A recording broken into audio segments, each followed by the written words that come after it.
নমস্কার বন্ধুরা, সবাইকে জানাই আমার আন্তরিক শুভেচ্ছা ও অভিনন্দন। আশা করি তোমরা সবাই ভালো আছো, তোমাদের প্রিপারেশন খুব ভালো চলছে। আজকের এই ভিডিওটি আমরা বানাচ্ছি এসএসসিজিডি এক্সামিনেশন 2025, বিশেষ করে পশ্চিমবঙ্গের ছাত্রছাত্রীরা যারা এবছর এক্সাম দিয়েছো 2025-এ। এই ভিডিওটি তোমাদের জন্য খুবই গুরুত্বপূর্ণ হতে চলেছে। তো ভিডিওটিতে যারা যারা নতুন আছো, ঠিক আছে, নতুন ভিউয়ার্স রয়েছো, তোমরা অতি অবশ্যই চ্যানেলটিকে সাবস্ক্রাইব করে রাখো, পাশে থাকা বেল আইকন অন করে অল নোটিফিকেশন অন করে রাখো, তাহলে পরবর্তী বিভিন্ন আপডেট তোমার কাছে সবার আগে চলে যাবে, ঠিক আছে। আজকের ভিডিওটির যে মেইনলি যে টপিকের ওপর আমরা আলোচনা করব সেটি হচ্ছে, দেখো, ফিজিক্যাল কাট আপ। প্রথমে দেখো ফাইনাল কাট আপ, ঠিক আছে। ফাইনাল কাট আপ এবার কত যেতে পারে পশ্চিমবঙ্গের ক্ষেত্রে, এটি এই পুরো ভিডিওটির পশ্চিমবঙ্গের স্টুডেন্টদের জন্য, ঠিক আছে। ফিজিক্যাল কাট আপ কত যেতে পারে, রেজাল্ট কবে আসবে, ঠিক আছে, রেজাল্ট ডেট কবে আসবে এবং ফিজিক্যাল কবে হবে। তাছাড়া এবছর যাদের কম নম্বর রয়েছে, মানে ধরে নাও কেউ 50 নাম্বার পেয়েছে, কেউ 55, কেউ 60, কেউ 65। তো যাদের নম্বর কম আছে বিভিন্ন ক্যাটাগরি থেকে, এসসি এসটি ওবিসি, ঠিক আছে, যে বিভিন্ন ক্যাটাগরি থেকে যারা কম নম্বর পেয়েছো তারা কি এবছর মাঠে চান্স পাবে কি পাবে না, এই বিষয় নিয়ে আজকের আলোচনা, ঠিক আছে। 2024-এ যারা যারা শুনেছো, যারা নতুন আছো বা যারা এর আগের বছর এক্সাম দিয়েছো, তারা জানো যে 2024-এ ফিজিক্যাল প্লাস মেডিকেল, তার সাথেই হচ্ছে ডকুমেন্ট ভেরিফিকেশন একসাথেই হয়েছিল। তো এটাতে মোটামুটি 2 থেকে 3 দিন সময় লেগে গিয়েছিল একজন স্টুডেন্টের জন্য, ঠিক আছে। তো আজকে আমরা এই বিষয়গুলি নিয়ে আলোচনা করব, যে যারা যারা 2025-এর বিশেষ করে নতুন ক্যান্ডিডেট যারা রয়েছো, তোমরা অতি অবশ্যই ভিডিওটি স্কিপ করবে না, ভালোভাবে মন দিয়ে দেখো, তাহলে তুমি অনেক কিছু জানতে পারবে, ঠিক আছে। এছাড়া যদি তোমাদের কোনো কনফিউশন থাকে, কমেন্ট বক্স রয়েছে, কমেন্ট করো, তোমাদের প্রতিজনের আমি রিপ্লাই দিব, ঠিক আছে। তো এবং তোমাদের কাছে একটা রিকোয়েস্ট, সেটা হচ্ছে চ্যানেলটিকে সাবস্ক্রাইব করে দিও, কারণ তোমাদের সাপোর্ট আমার একান্ত প্রয়োজন। এছাড়া দেখো, ভিডিও তৈরি করতেও অনেক সময় লেগে যায়, ঠিক আছে। অনেক কিছু ডেটা অ্যানালিসিস করে তোমাদের জন্য ভিডিও নিয়ে আসি, তো অনেক খাটুনি আছে আর কি। তো তোমরা চ্যানেলটি সাবস্ক্রাইব করে দিও, তোমাদের কাছে এটাই রিকোয়েস্ট, ঠিক আছে। তো চলো আজকের বিভিন্ন বিষয়গুলি নিয়ে আলোচনা করি।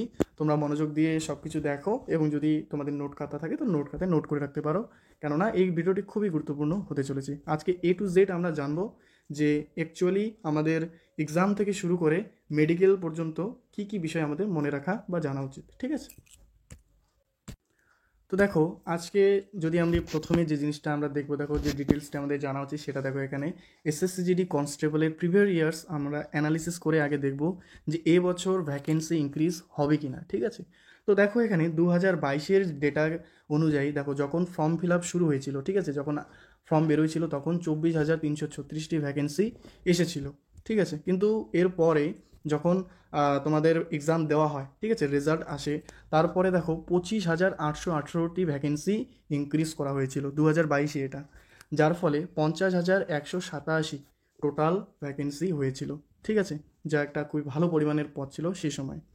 এরপরে দেখো, এই এক্সাম হয়েছিল কবে, দেখো 10ই জানুয়ারি থেকে 13ই ফেব্রুয়ারি হয়েছিল এক্সাম। রেজাল্ট কবে দিয়েছিল, 8ই এপ্রিল দিয়েছিল রেজাল্ট, ঠিক আছে। মানে তোমাদের দেখো এক্সামের ঠিক 55 দিন, মানে প্রায় 2 মাস পরেই হচ্ছে রেজাল্ট দিয়ে দিয়েছিল। এবার রেজাল্ট দেওয়ার দেখো ফিজিক্যাল ডেট কবে দিয়েছিল, 1 মে দিয়েছিল, মানে রেজাল্টের ঠিক 22 দিন পরেই হচ্ছে তোমাদের এখানে ফিজিক্যাল ডেট দেওয়া হয়েছিল। তো যারা 2025-এর স্টুডেন্ট এবার রয়েছে তারা এখানে ভালো মন দিয়ে দেখো, ঠিক আছে। তো দেখো রেজাল্ট দিয়ে দিয়েছিল রেজাল্টের ঠিক 22 দিন পরে, মানে 1 মাসেও সময় নেয়নি, ঠিক আছে।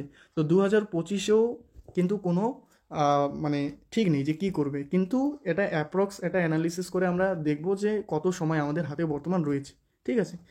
এছাড়া দেখো ফিজিক্যাল টাইপ কেমন ছিল, যে 2022-এ যখন প্রথমে ফিজিক্যাল মানে তোমাদের রানিং আর হচ্ছে পিএসটি, ঠিক আছে, ফিজিক্যাল ম্যানেজমেন্ট, এগুলি এক সময় হয়েছিল, কিন্তু মেডিকেল আলাদাভাবে হয়েছিল, এটি 1 মাস পরে হয়েছিল, ঠিক আছে। পিইটি ও পিএসটি প্রথমেই হয়েছিল, তার ঠিক 1 মাস পরে মেডিকেল হয়েছিল। এটা গেল 2022-এর ঘটনা। তো টোটাল কি দেখো, 20,000-25,000 ভ্যাকেন্সি বৃদ্ধি হয়েছিল, 55 দিন পরে রেজাল্ট দেয় এবং 22 দিন পরে ফিজিক্যাল ডেট দেয়। এবার 2024-এর আমরা ডেটা দেখে নেব।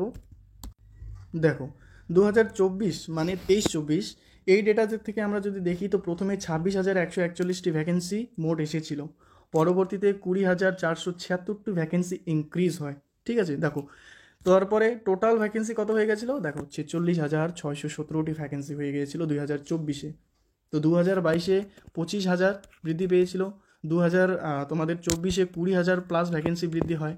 ঠিক আছে, এরপরে দেখো এক্সাম হয়েছিল 20 ফেব্রুয়ারি থেকে 7ই মার্চ, রেজাল্ট দিয়েছিল 10 জুলাই 2024, যেখানে 4 মাস পর রেজাল্ট দিয়েছিল, যা একটা মানে খুব লেন্দি হয়েছিল এই প্রসেসটা। ঠিক আছে, ফিজিক্যাল ডেট দেখো 23 সেপ্টেম্বর দিয়েছিল, যা রেজাল্টের ঠিক 2 মাস পরে দিয়েছিল। তো 2024-এর রিক্রুটমেন্টটা কিন্তু অনেক লেন্দি হয়েছিল, এর পিছনে অনেক তোমাদের ছিল কারণ ছিল। ঠিক আছে, ফিজিক্যাল টাইপ কীরকম হয়েছিল দেখো, 2022-এর তুলনায় একদমই পুরোপুরি পরিবর্তন হয়েছিল। 2024-এ দেখো PT PST medical plus DB একসাথেই হয়েছিল। ঠিক আছে, স্টুডেন্টের 2-3 দিনের মধ্যেই পুরো একদম পিটি পিএসটি মানে running physical medical document verification 2-3 দিনের মধ্যেই 2024-এ কিন্তু কমপ্লিট করে দিয়েছিল। ঠিক আছে, কারণ এখানে অনেক লেন্দি হয়ে গেছিলো এবং এটা নতুন পদ্ধতি এখানে শুরু হয়েছিল। তো এই হচ্ছে 2024-এর ডেটা। কি দেখলাম যে 20,000 প্লাস ভ্যাকেন্সি ইনক্রিজ হয়েছে, আর হচ্ছে ফিজিক্যাল ডেট কিন্তু 2 মাস পরে দিয়েছে রেজাল্টের পর। ঠিক আছে, এবার যেটা মেন আলোচ্য বিষয় সেটা হচ্ছে 2025-এর এক্সাম ডেট কবে হবে, সরি রেজাল্ট কবে দিবে প্লাস ফিজিক্যাল কবে হবে, এটা নিয়ে খুবই একটা চলছে আর কি, সবারই কনফিউশন চলছে। ঠিক আছে, তো আমরা একটা দেখো 2022 ও 24-এর অ্যানালিসিস করে এই ডেটাটি আজকে আমরা দেখব যে কোন সময় দিতে পারে। তো দেখো প্রথমে যদি আমরা ভ্যাকেন্সি দেখি কি রয়েছে, 39,481টি ভ্যাকেন্সি প্রথমেই 2025-এ। ঠিক আছে, তো আমরা এখানে দেখো অ্যাপ্রক্স যেটা নিয়েছি, কারণ 2022-এ দেখো 20,000 প্লাস ভ্যাকেন্সি হয়েছে এবং 2025-এও 2024-এও 20,000 প্লাস। তো এখানে আমরা 20,000 না ধরে 8 থেকে 16-র মধ্যে ধরেছি, 8,000 থেকে 16,000-এর মধ্যে যদি ভ্যাকেন্সি থাকে তাহলে অ্যাপ্রক্স আমরা ধরলাম গড় যেটা 50,000 ভ্যাকেন্সি এবছর থাকছে। ঠিক আছে, আরও বৃদ্ধি হতে পারে কিন্তু। এবার দেখো এখানে আমাদের এক্সাম হয়েছিল কবে, 4ই ফেব্রুয়ারি থেকে 25শে ফেব্রুয়ারি। এখান থেকে আমরা যেটা প্রিভিয়াস ইয়ার থেকে অ্যানালিসিস করে যেটা একটা অ্যানালিসিস করে আমরা যেটা ধারণা করতে পারি যে রেজাল্ট ডেট 1.5 থেকে 2 মাসের মধ্যেই কিন্তু রেজাল্ট পাবলিশ করবে, তাহলে আমরা এপ্রিল ও মে মাসের দিকেই কিন্তু আমরা রেজাল্ট পাচ্ছি। ঠিক আছে, মানে এপ্রিলের লাস্ট উইক নতবা মের ফার্স্ট উইকে রেজাল্ট আসবেই, 99% চান্স রয়েছে। ঠিক আছে, এবার যদি রেজাল্ট এপ্রিল ও মে মাসের লাস্ট ও ফার্স্টের দিকে দিয়ে দেয়, তাহলে ধরে রাখো যে রেজাল্ট যবে দিয়েছে ঠিক তার 1 থেকে 1.5 মাস পরেই ফিজিক্যাল হবে, এটা তো ফাইনাল। ঠিক আছে, 1 থেকে 1.5 মাস পরেই ফিজিক্যাল হবেই হবে। তো ধরে নাও ফিজিক্যাল আমরা যদি এপ্রিল দিকে যদি আমরা রেজাল্ট পেয়ে গেলাম, তো মের ফার্স্ট উইকে হচ্ছে আমাদের ফিজিক্যালের ডেট দিয়ে দেবে, মানে মের লাস্ট উইকের দিকে। ঠিক আছে, মের লাস্ট উইক বা জুনের ফার্স্ট উইকের দিকে আমাদের ফিজিক্যাল ডেট মানে ফিজিক্যালের জন্য ডাক দেবে।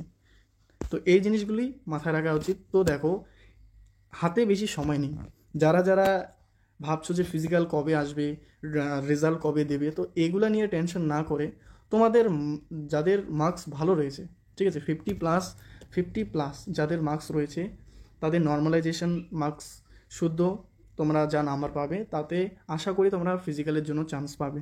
তো যাদের নাম্বার রয়েছে তারা অতি অবশ্যই তোমাদের ফিজিক্যালের জন্য প্রিপারেশন নাও। ঠিক আছে, এত কিছু মাথা না খাটিয়ে রেজাল্ট কবে দেবে, ফিজিক্যাল কবে আসবে, এগুলি না খাটিয়ে তোমরা ফিজিক্যালের জন্য তৈরি হও, এটাই ভালো হবে। ঠিক আছে, এরপরে দেখো ফিজিক্যাল টাইপ 2025-এ কী রকম হতে পারে। 2025-এর ফিজিক্যাল টাইপ ঠিক 2024-এর মতোই হবে, একদম 2-3 দিনের মধ্যেই পিইটি পিএসটি এবং মেডিকেল প্লাস ডিবি 2-3 দিনের মধ্যেই কমপ্লিট হয়ে যাবে। ঠিক আছে, 2025-এও একই নিয়ম লাগু থাকবে। তো তোমরা অতি অবশ্যই ফিজিক্যালের জন্য তৈরি করো, হাতে বেশি সময় নেই, 1.5 থেকে 2 মাস হাতে বর্তমান সময় রয়েছে, তোমরা অতি অবশ্যই ভালো করে ফিজিক্যালের জন্য তৈরি হও। ঠিক আছে, এবার দেখো বিশেষ করে পশ্চিমবঙ্গের জন্য এটি, পশ্চিমবঙ্গ বিভিন্ন স্টুডেন্ট ভালো করে দেখো যে 2024-এ ওয়েস্ট বেঙ্গলে কত ভ্যাকেন্সি ছিল এবং 2025-এ ওয়েস্ট বেঙ্গলে কত ভ্যাকেন্সি রয়েছে। দেখো 2024-এর ডেটা 46,617 যেটা ওভারঅল ভ্যাকেন্সি ছিল পুরো ভারতবর্ষে। এর মধ্যে আমাদের ওয়েস্ট বেঙ্গলের টোটাল ভ্যাকেন্সি কত ছিল দেখো, 5,617টি ভ্যাকেন্সি ছিল তোমাদের ওয়েস্ট বেঙ্গলে। ঠিক আছে, এবার 2025-এ দেখো 2025-এ বর্তমান 39,481 তো ভ্যাকেন্সি রয়েছেই অল ওভার ইন্ডিয়া, কিন্তু এখানে যদি আমরা মোটামুটি ধরে রাখো যে 10,000 প্লাস ভ্যাকেন্সি যদি ইনক্রিজ হয়, ঠিক আছে, তাহলে তো খুবই ভালো। মোটামুটি অ্যাপ্রক্স যেটা আমরা ধরেছিলাম যে 50,000 ভ্যাকেন্সি টোটাল রয়েছে, যদি ইনক্রিজ হয় তো ভালো। এবার এর মধ্যে দেখো এই 39,481-র মধ্যে ওয়েস্ট বেঙ্গলের ভ্যাকেন্সি কত রয়েছে 5,395 প্লাস। যদি এদিকে 50,000 ভ্যাকেন্সি ইন টোটাল হয়ে যায় তো ধরে নাও এদিকে 6,000 প্লাস ভ্যাকেন্সি এদিকেও বৃদ্ধি পাবে।